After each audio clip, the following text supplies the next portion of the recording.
Welcome to Frogfoot Holler. I'm Michael. My nephew Colton's behind the camera. Say hi, Colton. Hello. All right. Now, I haven't done a video in the past couple of weeks for a few reasons. One, because I've hurt my shoulder recently, and I've been kind of laying low on what I've been doing, so I ain't been doing a whole lot. Just kind of doing this and that, and not trying to re-hurt my shoulder. It's still hurting pretty good, but I got to get out and do some stuff. And also with Christmas and New Year's and everything come up, I decided just to hold off on the videos right now. But I'm back. I know, yay, I'm back. But I wanted to give y'all a little update on the garden. Now, behind my nephew, I've got the starters planted that y'all saw in some previous videos, the spinach, the deer tongue lettuce, and the kale. Now, I had to plant them a little early. And when I say a little, I'm talking about a little early. But what would happen was the weather got down to like 20 degrees and they were actually took some frost damage. So I either was going to lose them in the starter cells, or I was going to lose them in the ground. So I decided to put them in the ground. Yeah, that was one of the things I did while my shoulders hurt. Actually, I made my nephew did it. Do it. Did it. I think one of those. But I made my nephew do it. Now, he'll actually show you right now the little itty bitty lettuces and the itty bitty kale and the itty bitty spinach, if he can zoom in on it good.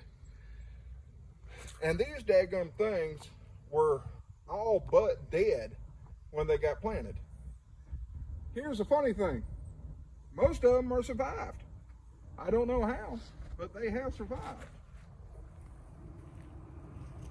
As you can see, there's little things popped up everywhere.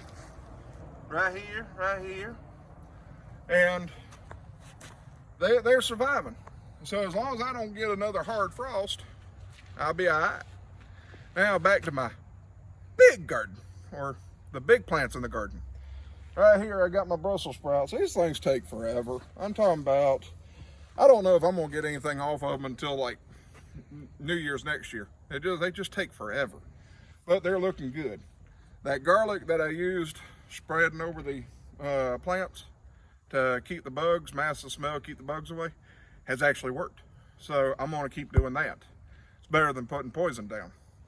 But I wanna show you my broccoli. Now, that one right there is my prize and joy. He's the biggest out of all of them. A lot of people don't know these are actually flowers. And if you let them go too long, they'll start flowering out, and then you'll get broccoli seeds. I don't want broccoli seeds right now. I want broccoli. So I got broccoli. But I don't want to pick them when they're too young either, because I want the heads nice and big. So they're going to stay on a little bit longer. And I'll show you when I get ready to pick those. My cabbage, on the other hand, is doing really well. And as you can see, if my nephew will come over here, they're starting to form little heads in there. Now remember, these got planted really late. They should actually have heads on them at least this big by now. But because I got a late start, they got a late start. So I'm gonna let them go, and hopefully a frost or something don't kill them. They're good, cold, hardy plants, so I shouldn't have to worry about it too much. I do have to worry about the bugs eating them. So more garlic, pre-season the garden.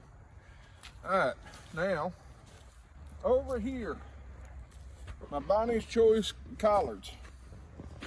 These are my trap crop. These are the ones that I don't mind the bugs eating. And they were eat up by the bugs before I started putting the garlic down. And let's see, I think it was the 30th of December. Me and my nephew came out here and picked a whole mess of collards. We ended up getting 3 grocery sacks of collards out. And there was hardly any damage by the bugs. I mean, the damage that was done early before I started putting the garlic down. Everything else is new. And as you can see, these collards are looking a lot better than what they did on a previous video before I did the garlic. And it's just that the garlic masks the smell and it deters the pests from getting them. Now, my heirloom collards. These things are nice. Look at these things.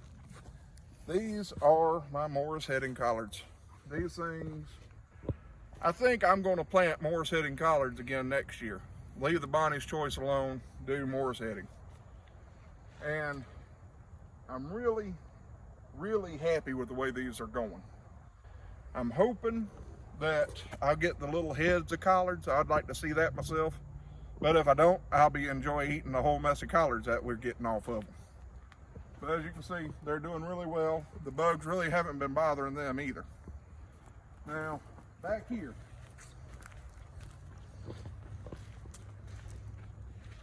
You can see this nice long row right here. It's about 2-3 feet wide. And you see the green that's growing in it? That is absolutely nothing but weeds. I got to go back and re-till it. Actually, just get the weeds off of it. I don't want to till it too deeply.